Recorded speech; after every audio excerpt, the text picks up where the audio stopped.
Good evening. Joanne here, jumping on again to do my weekly live on my fire journey. So, if you've been with me for the last couple of weeks, I've been going over the Canada tax free savings account with a focus on the dividend snowball investing technique that I have started to invest with this year in my tax free savings account. And today I'm jumping on to officially conclude that series, give a wrap up and summary, and give you what's next in terms of a cadence of updates on that, and also some other topics that I'm considering for other financial videos. And I welcome your input. All right. So over the last couple of days, we talked about investing in a tax-free savings account and why I decided to do the dividend snowball investing technique, looking at the first, I had 10 stocks that I was monitoring, then I went down to five because I believe that when you're looking to invest in stocks, a- and you're not a professional, it's best to go with a few and go deep rather than trying to do a large bucket of goods because the odds of you outperforming the market with a lot of goods are being able to understand all those stocks to invest well, while perhaps like myself working full time and outperforming the market is very slim. So if you would like to get a well diversified portfolio, I encourage index investing. But if you want to directly invest in stocks, I say choose what you know, choose a few, get to know them well.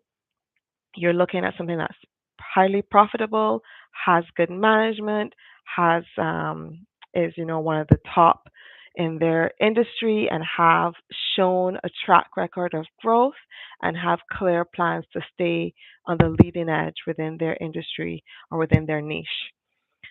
And so originally I had 10 dividend stocks that I chosen. I narrowed it down to five.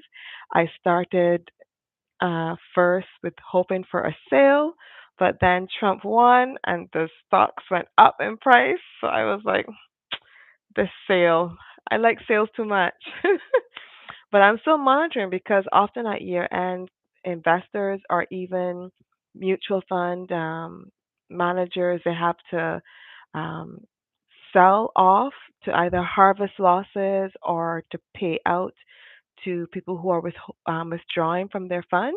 So I'm still monitoring and have a slim hope that I might see a few of my stocks on sale, but there's slim hope. In any case, I then talked about platforms and I recommended Wealthsimple. You don't pay fees, it's a very simple interface.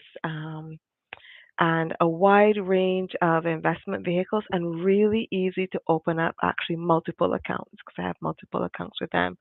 I also interviewed my son, my middle son Benjamin, who I had encouraged to get started in investing in the middle of summer with the same technique, and he actually took action faster than I and therefore also got better results than myself. And so I really want to encourage you to just get started. And then I also talked about initial results. I talked about tax planning in terms of how how to um, structure your investments to consider um, tax planning. And one of the key things that I talked about was about your will and recognizing that death is inevitable and it's a kindness to those who um, live past you to have your finances organized to make it easy for them when they have to deal with the loss of you. I do want to reiterate that all I'm doing is sharing my journey. I'm not a professional investment advisor, and nothing that I share here on this channel is to be taken as professional investment advice. I think I mentioned it clearly through many of my videos. You need to do your own due diligence and you need to make your own decisions. I do highly recommend that you take the time to get to know what you're investing in, even if you choose to invest through someone. Because at the end of the day, you're the person who's going to most be interested and bought into your investment succeeding, nobody else. Yeah, and so next steps. So what does that look like in terms of what I'll be doing next? I've decided that I'm wrapping up this series, but I will do like a monthly financial update, which will cover my overall financial update. One, in terms of staying debt free from what I call bad debt. So that would be credit card debt or a car loan, things like that. So, given that update, given a general update of how my investments are going, be it that it's through my tax free savings vehicle or other investments that I'm doing. And so I'll be doing that monthly update. And in that monthly update, I will make sure to spend a little bit of time talking about the progress that I'm making on my tax free savings dividend snowball investment strategy. So, what is next?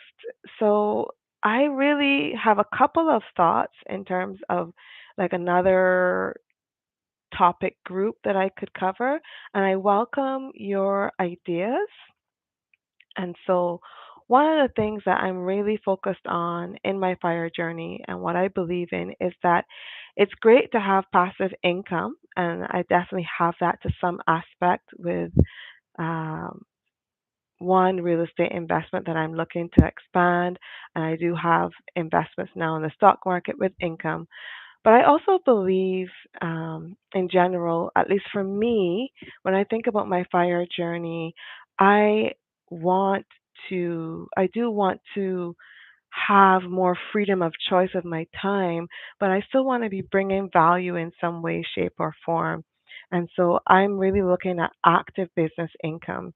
But when I look at active business income, I'm still looking at active business income that doesn't take a lot of work. So I'm going to call it passively managed active business income. Have a team. And this is all new to me, and I've been looking at a few businesses, and I'm very grateful that I have a couple of really great friends that we're working together, and a really good team of advisors that I'm building. And so I'm thinking of talking about investing in a business. And I really, based on what I've been reading and learning so far, is that I'm not looking to start new. I'm not looking to get into creating a business from scratch. First of all, I don't have the time. My job is super busy. Yet I want to have that active business income. And that active business income will help to finance my further real estate investments and other things that I want to do, aside from even investing. But I'm very big on giving back. And in fact, that was one of the things my ex and I argued about. I give too much. That's a topic for another video. But yeah, actually, I do want to just mention that I really want to encourage you to get the joy from giving because throughout my life, one of the things that I've come to realize is that there's really a joy that you can get in giving. And the Bible verse, which I forget where exactly it's from, but it says, it is more blessed to be able to give than to need to receive. And I can testify in my life that that, that verse is definitely true. And anyway, a little bit of a side chat.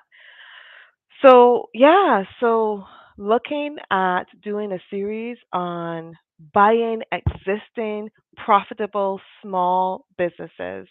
I think in the age that we're at right now, we're still in the baby boomer, moving out of the job market or moving out of the business market.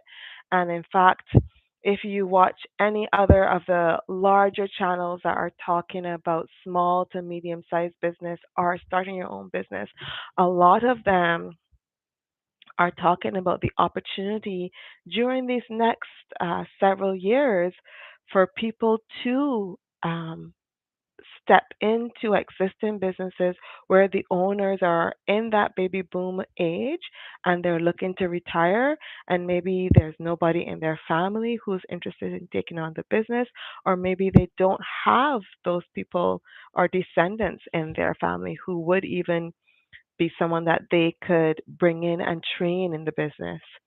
And often, several of these businesses, if they don't get sold to another sort of small operator, depending on the potential, they could be bought up by private equity firms and sometimes just close down because they don't have a viable succession succession plan or a viable next step plan in terms of how to keep the business going, but being able to pull back and be not actively involved. And so, yeah, I've definitely, if you've been following me for a few years, I've definitely ventured into business in the past in many different ways, with online marketing and also with a more detailed YouTube or more engaging YouTube channel. And yeah, I am considering that again, specifically more of, as I said, a business that actually has an existing team rather than more of sort of the solopreneur or the online business model. I think at some time there will be an online element depending on what active business I choose to purchase. But at this time, I'm really focused on a bricks and mortar business, and as a minority in Canada, there's definitely lots of programs that support me getting into that space through the government. And that's something that I'm going to explore. So I'm thinking that's going to be an idea for my next series. Another idea that I had for my next series is something that I'm kind of doing parallel. I really believe that I'm a little bit behind the eight ball on artificial intelligence and using it to better organize and optimize, be it my personal or work life, and now my business life. And so that's another topic that I'm thinking of, exploring different AI tools and how they can be used to optimize um, your personal stuff or your work demands or your business if you're in business. So that's the second topic. That's an idea. And then the third topic that was an idea. Oh my goodness, I just lost my train of thought. I'm just going to see if I can remember it. So one was talking about active business income. Two was around AI tools and looking at how those could be better leveraged to optimize your life, and basically sharing what tools I've learned and what I see in terms of a benefit. And I can't remember what my third potential topic was. So if I remember, I'll put it in the comments. But I welcome your ideas in terms of topics. Those are the two that I could remember. And I want to thank you for tuning in. I was really pleasantly surprised when someone that I knew at church um, came up to me and said she came across my videos on the tax free savings investing, and that she was really grateful because she was looking to invest startup, and it was kind of cool having someone that she knew and that she actually watched some of my videos. So that was really heartening. So that's it. I want to keep my word in doing my weekly updates, and I have done so. I really hope that you've enjoyed my or seen some value in my tax free savings account series. I recognize that I'm now getting started and my videos may not be as polished as other YouTubers, but I really hope in being transparent like this to you, and you'll see as I progress that it encourages you. Be it that you're a returning YouTuber like myself or a brand new YouTuber, is just to start where you are and continue to improve. So thank you for watching. I want to wish you all the very best.